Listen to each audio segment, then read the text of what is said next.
पार्थाय प्रतिबोधितां भगवता नारायणेन स्वयं व्यासेन ग्रथितां पुराणमुनिना मध्ये महाभारतम् अद्वैतामृतवर्षिणीं भगवतीम् अष्टादशाध्यायिनीम् अम्ब त्वामनुसन्दधामि भगवद्गीते भवद्वेषिणीम् नमोऽस्तु ते व्यासविशालबुद्धे पुल्लारविन्दायतपत्रनेत्र येन त्वया भारततैलपूर्णः प्रज्वालितो ज्ञानमयप्रदीपः प्रपन्नपारिजाताय स्तोत्रवेत्रैकपाणये ज्ञानमुद्राय कृष्णाय गीतामृतदुहे नमः।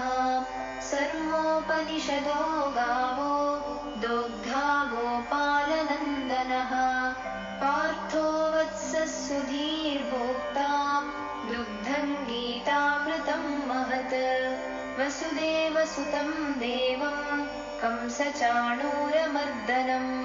देवकी परमानन्दं कृष्णं वन्दे जगद्गुरुं यं ब्रह्मा वरुणेन्द्ररुद्रमरुतः स्तुन्वन्ति दिव्यैस्तवैः वेदैः साङ्गपदक्रमोपनिषदैः गायन्ति यं सामगाः ध्यानावस्थिततद्गतेन मनसा पश्यन्ति यं योगिनो यस्यान्तन्न विदुः सुरासुरगणाः देवाय तस्मै नमः।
Gurubhyo Namaha. We continue with chapter 2, Sankhya Yoga. Here we will take the verse 48, and this is the essence of Maharishi's commentary on Bhagavad Gita. Yogastaha kuru karmani sangam tyaktva dhananjaya siddhya siddhyoha samah bhutva samatvam yoga uchyate. Here is the English translation.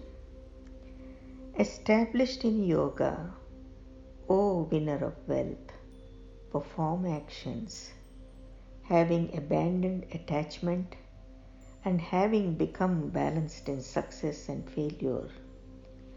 For balance of mind is called yoga. I repeat again. Established in yoga, O winner of wealth, perform actions, having abandoned attachment and having become balanced in success and failure. For balance of mind is called yoga. Now let us recap the last verse, 47, where we left off. Bhagavan is saying, you have control over action alone, never over its fruits. Live not for the fruits of action, nor attach yourself to inaction. So here Bhagavan says that Arjuna has no control over the fruits because the fruits will inevitably be according to the action. So, having fixed the objective, having begun the process of action, and having become intimately engrossed in the process of action, he should fulfill the action with such complete devotion and undivided attention that he is oblivious even of its fruits. Only in this way he will achieve the maximum results for what he does. And besides, Bhagavan's teaching is very clear that on the one hand it is supporting the activity, and on the other it is upholding the evolution and freedom. Now in this verse 48, Bhagavan makes it possible for everyone to live the values of the divine in the world. When Bhagavan says, "Established in yoga, O winner of wealth, perform actions." So here established in yoga means established in cosmic consciousness. So let us see, how does yoga happen? Yoga, or union of the mind with the divine intelligence, begins when the mind gains transcendental consciousness. Again, yoga, or union of the mind with the divine intelligence, begins when the mind gains transcendental consciousness. Many people know transcendental consciousness as Turiya also. Then how does yoga achieve maturity? Yoga achieves maturity when this transcendental bliss consciousness or divine being has gained ground in the mind to such an extent that in whatever state the mind finds itself, whether it is waking or sleeping, it remains established in the state of being. And it is to this state of perfect enlightenment that the Lord refers in the beginning of the verse when he says, "established in yoga."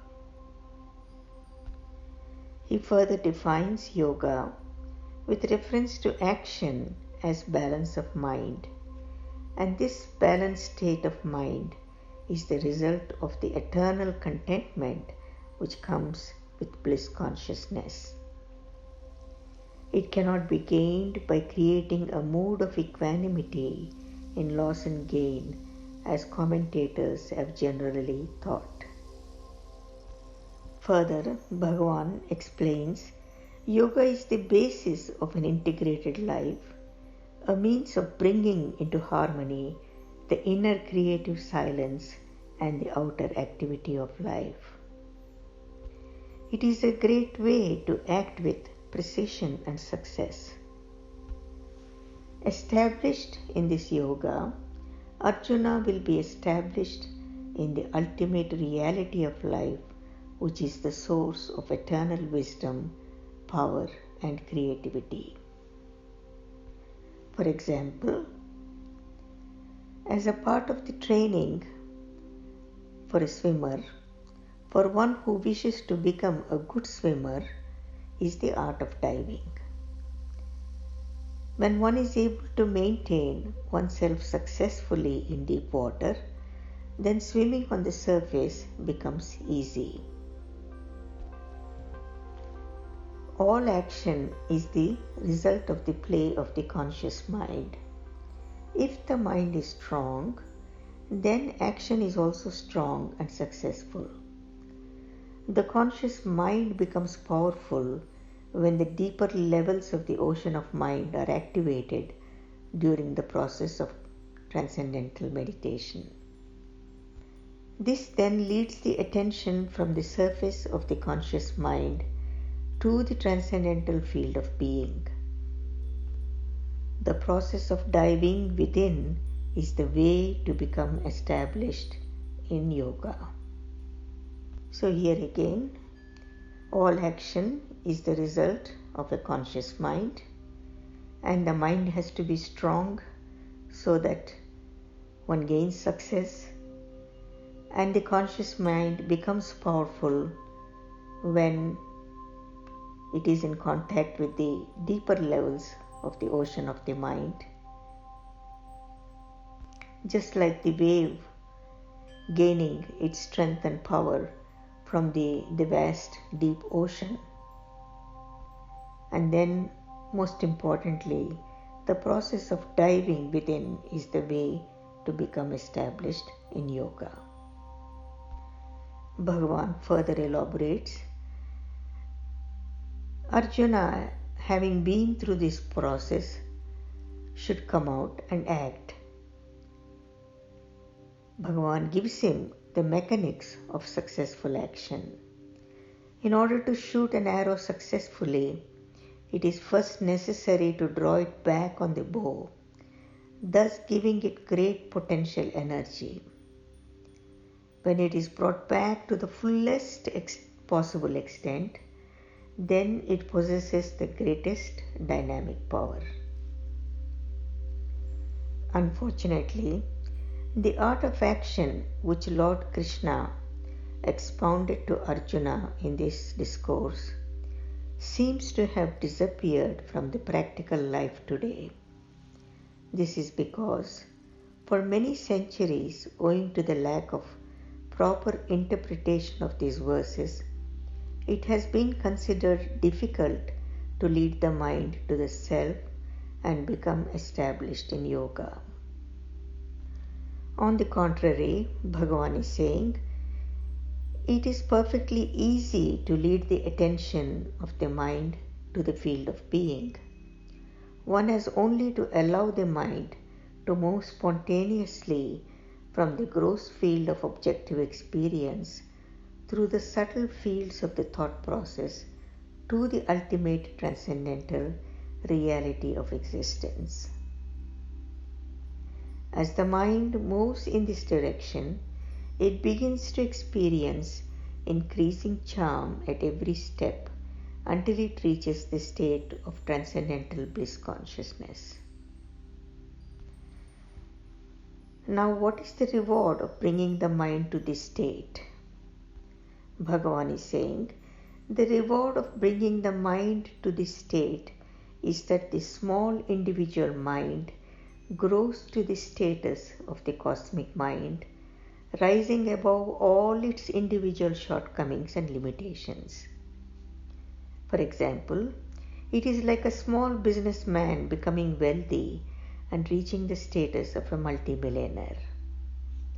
The losses and gains of the market, which before used to influence him, now have no effect upon him, and he rises quite naturally above their influence. Bhagavan wants Arjuna to act, but he wants him before beginning the action to gain the status of cosmic mind, and this is his kindness.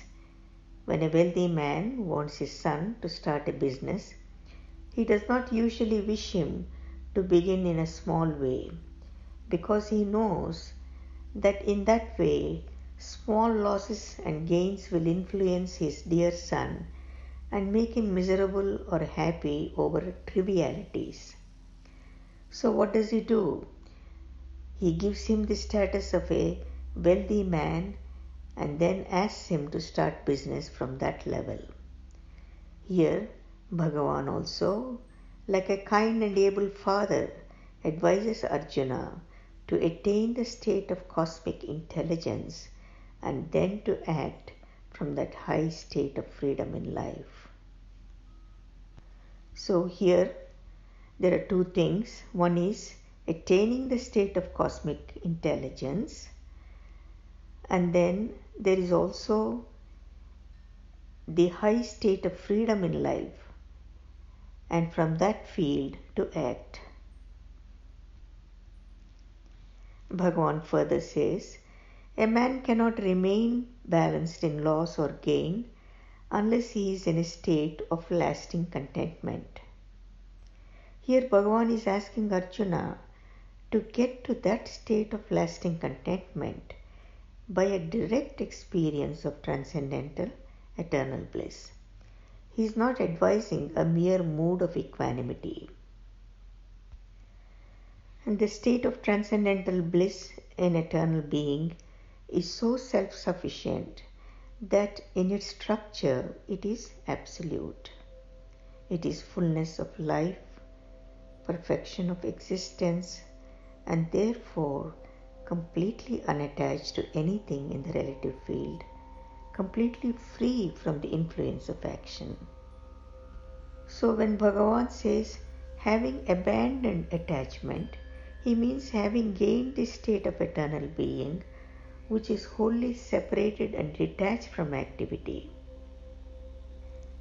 And when he says having become balanced in success and failure, he means having reached stability in the state of eternal being.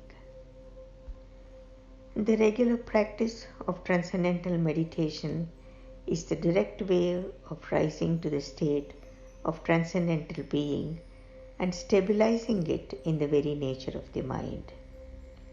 So what happens when this happens, this stabilizing it in the very nature of the mind? Then irrespective of the mind's engagement in the conflicts inherent in the diversities of life, the structure of unity in eternal freedom is naturally maintained, and then life is not lost to itself. Bhagavan started preparing the ground in verse 45 by saying, be without the three gunas. And here now he has brought the meaning and the definition of the yoga.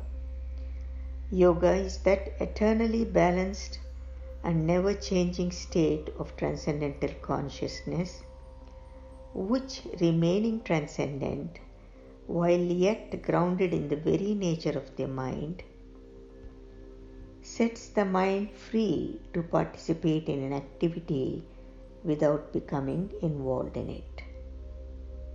In the next verse, Bhagavan extols the glory of this yoga, which is the balanced state of mind, and makes clear its usefulness in raising the dignity of action and bringing eternal freedom to the doer. Here ends the essence of the verse 48, chapter 2, Sankhya Yoga, and Maharishi's commentary of the Bhagavad Gita. Now I will add a few words. Today I just wanted to bring some knowledge of what Maharishi Ji spoke during the periods of 1960 to 1961 in England. It is important to understand the time period and also the context. Here Maharishi Ji was speaking to people who were not exposed to meditation or any of this, who had no knowledge or background of Vedic traditions, and yet wanted happiness in their lives and to live better, to be more successful, and to have lasting happiness. Maharishi saw the need, that there is a real need to harmonizing the qualities of the head with the powers of the heart. So he brought out the TM technique in order to bring the harmony between the head and the heart, and to bring the full development of the qualities of the head and the heart. Here one of the questions that he addressed is, why is there absence of enduring happiness and why it is not in the common experience? If absolute bliss consciousness is universal and omnipresent, how can it be that we do not feel it? So here Maharishi says, the truth is this: given that absolute bliss consciousness is the basic reality and constituent of all life, then any experience of ours which is miserable or in any degree akin to misery is the experience of non-reality. We are not living in the knowledge and appreciation of this bliss consciousness, which is characteristic of our fundamental being. Something has gone wrong with the machinery which controls our ability to experience. Our organs of experience, the mind, experiences through the senses. Our machinery of experience is able to experience only the gross aspects and fails to experience the subtler aspects of the essential nature. So we know that the senses have their strict limitations. We know that when a plant is big, our naked eyes can see it, but when the plant is very minute, we cannot see it, and we need a microscope. In the same way, our ears can hear the loud sounds, but not the softest of the soft sounds. Our nose can detect the gross odor, but not the subtle smells. Because our senses are limited to the registration of natural phenomena in their grosser aspects, and this does not mean that subtle aspects do not exist. Our lives are spent in the cognition of the gross aspects of creation, and the glory of the subtle aspects eludes us because we have not the habit or ability to perceive them. He further explained that there are two states of ultimate reality, and these are the unmanifest and the manifest states. The unmanifest states is the Anoranyan, the atom of atoms, or the minutest of the minute.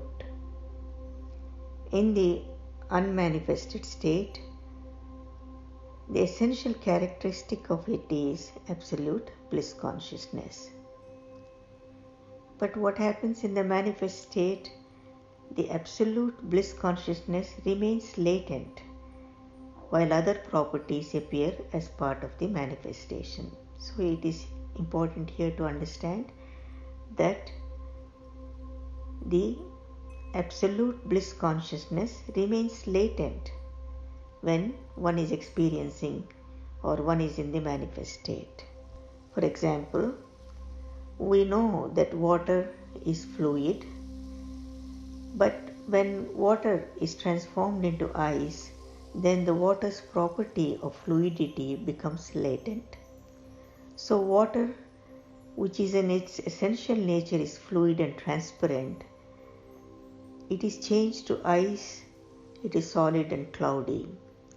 The solidity and opalescence of ice are in fact contrary and opposite to the fluidity and transparency of water. The changed characteristic differs from the original according to the intensity of the change, whether it is vapor, a cloud, mist, snow, or ice. They are all the several states of water, and we know water itself is liquid, but its metamorphosis can vary from the solid to the gaseous. So this then helps to explain the existence of misery in the midst of the omnipresence of the bliss. When the unmanifested becomes manifested, its characteristics of Satchitananda, of absolute bliss consciousness, remain latent and give way to characteristic which are the opposite of Satchitananda.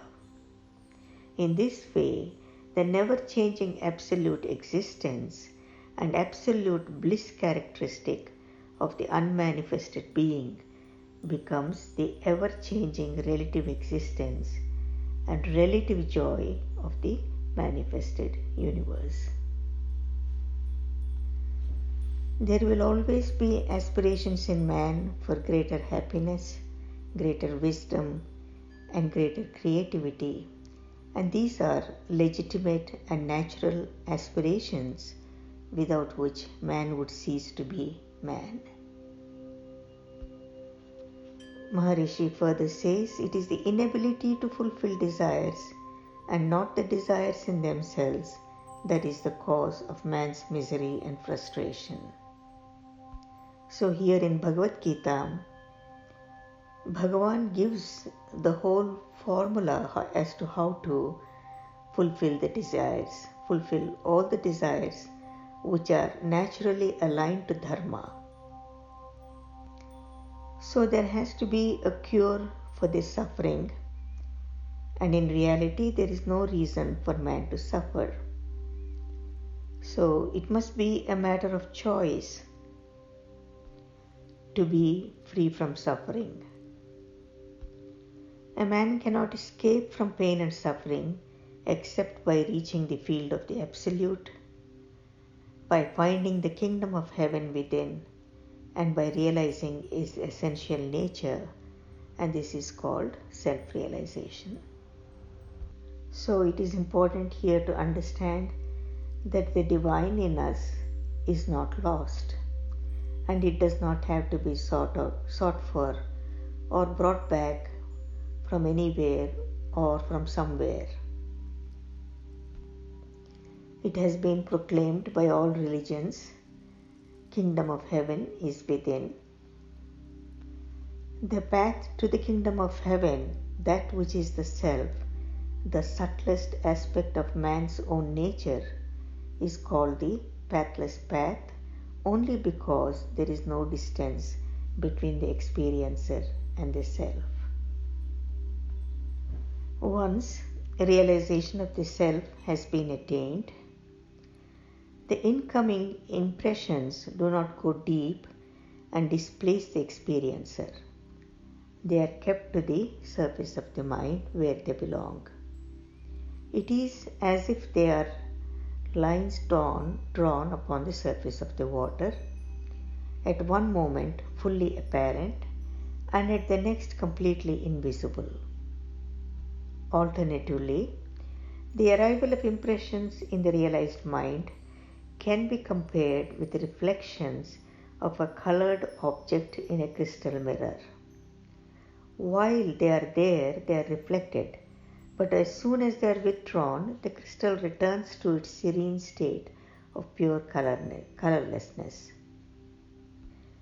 The purity and the colorlessness of the mind crystal is no longer captured and perturbed by the experience as it was before realization. With the complete and permanent attainment of self-awareness, the state becomes part of the nature of the mind, and it is lived continuously throughout the 24 hours of the day.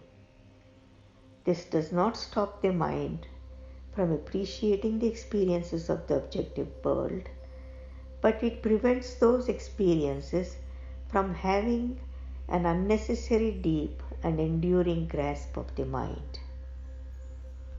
And this is what happens in cosmic consciousness that Bhagavan has referred to as established in the yoga.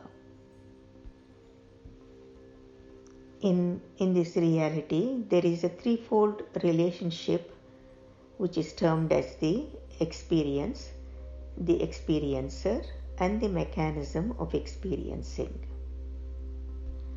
And because there is this experiencer, there is the mechanism of experiencing, and there is the experience, then the individuality remains and the mind lingers in the field of this objective creation.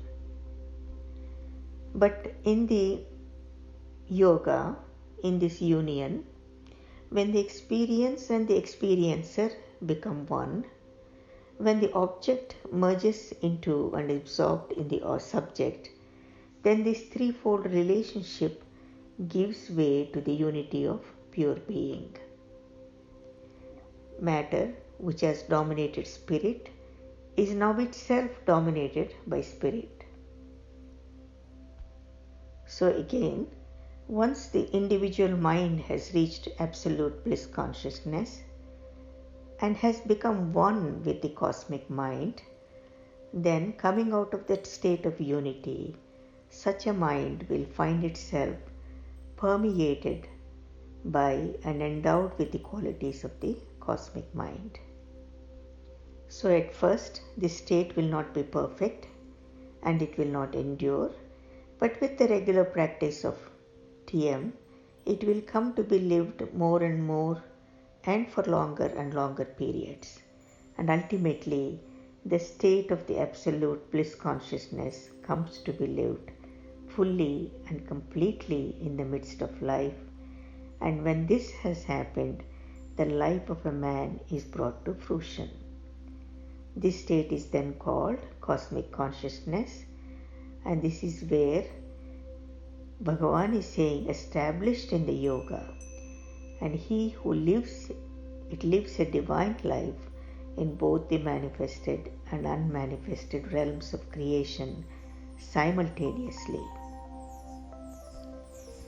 Matter can be glamorous, but the spirit is glorious. One should never think that the material world is contemptible or worthless, but only by the light of the reawakened spirit can material glories be further glorified. All the glories of the relative world, all the beauty and the splendor of the nature, and all the relationships, or all can be enjoyed so much more when one awakens to this cosmic consciousness and beyond. So we further understand when Bhagavan says, established in yoga, by attaining a state of union with the universal cosmic mind, the individual mind passes into the realm of cosmic experience and existence, knowing no bondage, not even that of time and space. So this state of union is known to all true religions. It is referred to as Atmananda in the language of the Bhagavad Gita and the Upanishads, as Nirvana to the Buddhist, and as the kingdom of heaven to the Christian. It may seem impossible or a high aim for the ordinary man or a householder to attain this consciousness, but it can be attained by the practice of TM and then the TM Siddhis that Maharshi Ji gave, and all that is necessary is to practice innocently and without hurry or strain in the prescribed manner. One has to take the time, and one has to be time to time in special retreats so that you have more silence and you have more conducive environment to transcend all of the relative. From the attainment of the state of union, all other things follow. Self-consciousness is the source of creativity, and that creative energy of which is composed can be directed upon all aspects of learning, all activities of life, all wisdom, peace, power, and happiness. This is the energy which can be used in the evolution of human personality to its ultimate potential. And it is this great evolution of the personality that is meant when we refer to the development of higher consciousness. In the state of union with the universal cosmic mind, the individual mind ceases to be individual.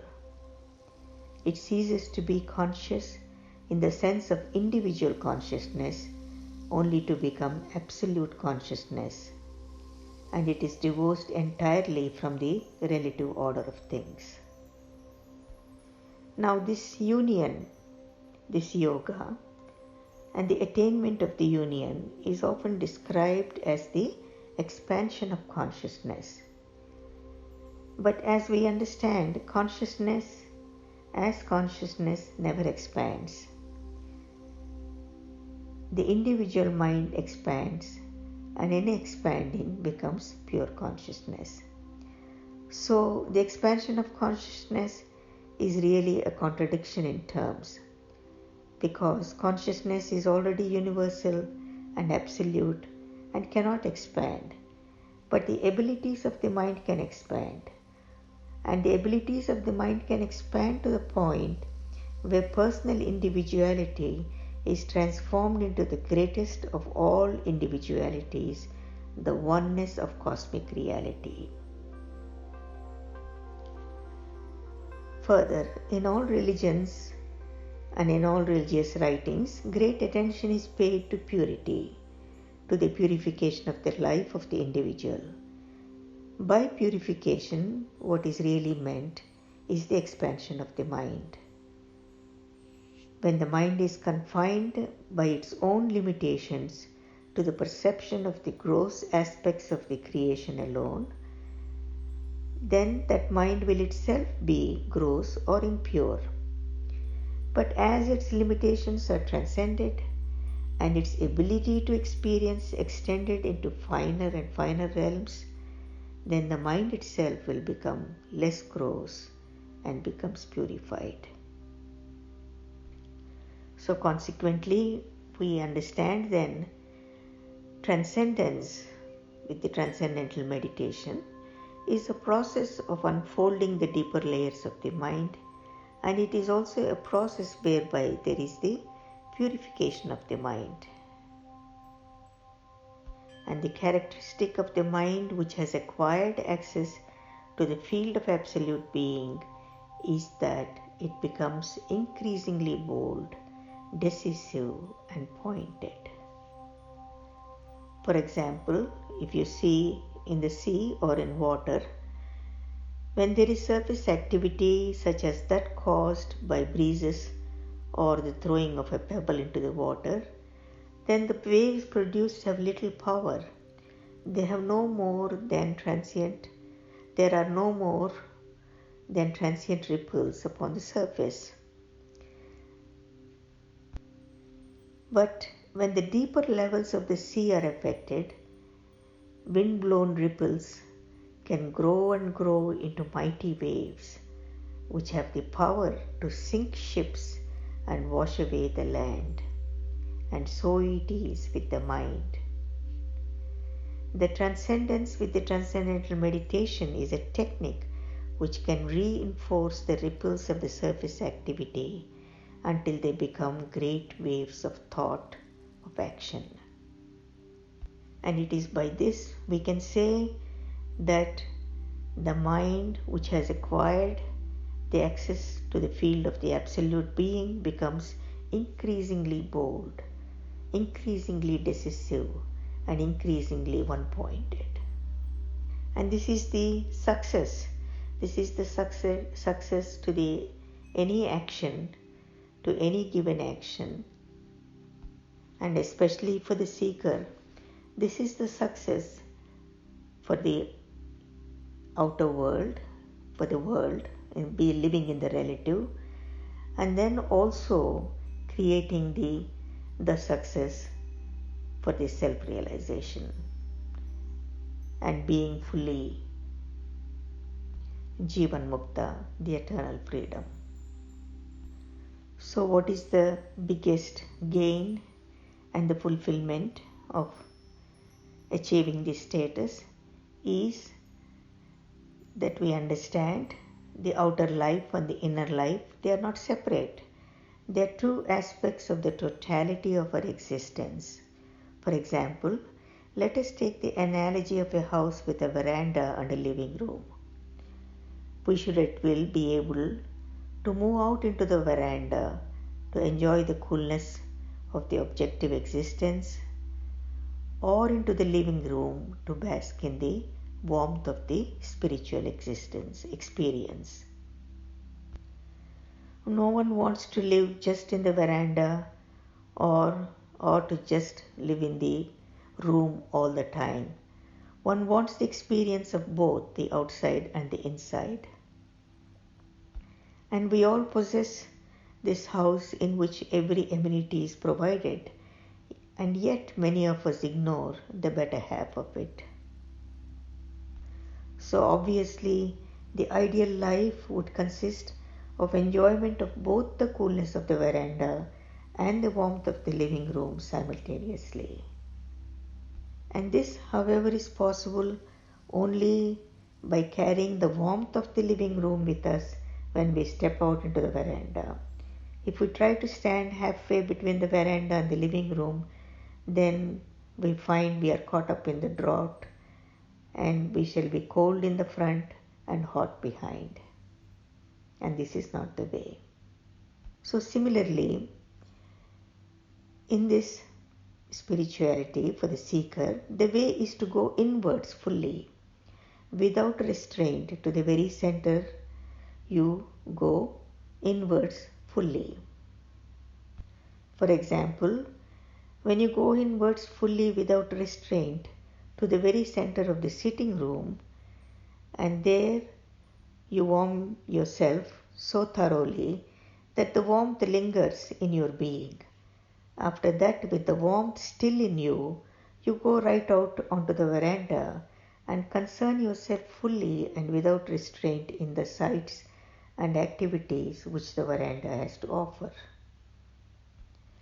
Finally, the retaining of this spiritual warmth when we are engaged in the diversity of life and experience is something which is achieved naturally by this continuous practice of transcendence in the transcendental meditation.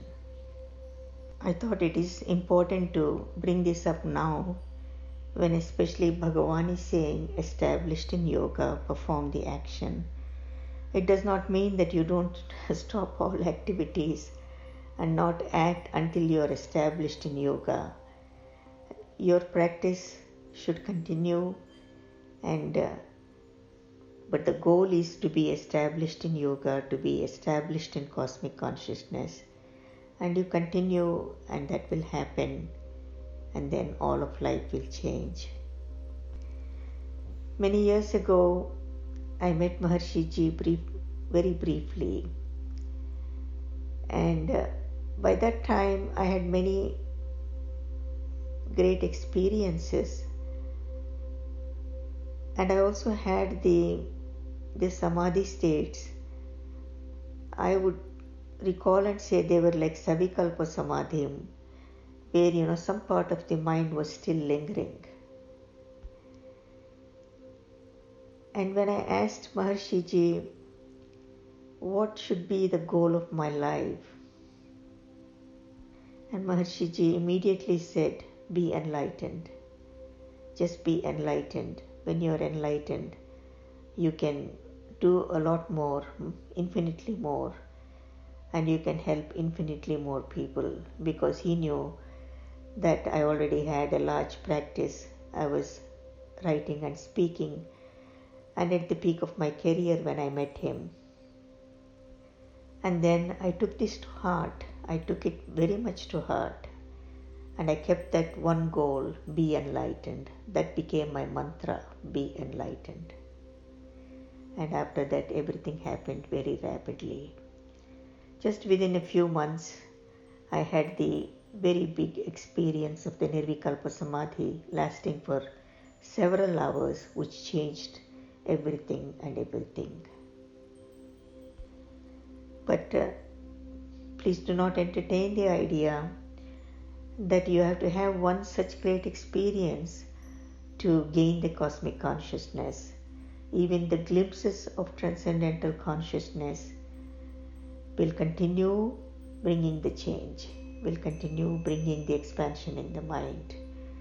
And whatever happens, let the nature take its course. This is the most important thing. But one needs to understand that one has to practice every day, do the sadhana every day, and do it in a conducive environment where there is no disturbance for this transcendence to happen fully. And this is why again and again I feel that there has to be spiritual retreats in the conducive places which have to be organized. Especially coming to India, I find that they are not organized here in this way. And Maharshi Ji has put great effort in organizing these in US. I will stop here and we will continue. Jai Gurudev, Loka Samasta Sukhino Bhavantu.